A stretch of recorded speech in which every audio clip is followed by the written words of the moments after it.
அருணித் என்ற ஒரு சிறு பையன் இருந்தான். அவனுக்கு நண்பர்கள் யாரும் இல்லை. தனியாகவே விளையாடிக் கொண்டிருப்பான்.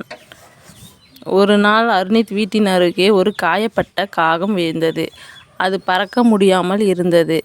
அருணித் அதை கண்டதும் மெதுவாக எடுத்துக்கொண்டு வீட்டுக்குள் கொண்டு போனான்.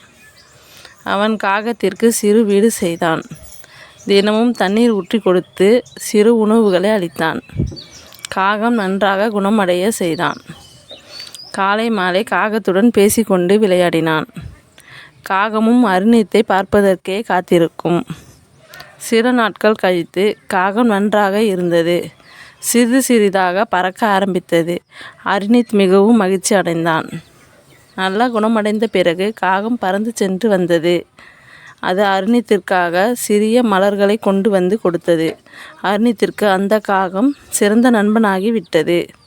அருணித் மகிழ்ச்சியாக வாழ ஆரம்பித்தான். பிற நண்பர்களும் அவனும் பழக ஆரம்பித்தனர். அன்பும் பரிவும் இருந்தால் மற்ற உயிர்கள் கூட நமக்கு நண்பர்களாக மாறும் என்பதை அருணித் உணர்ந்தான்.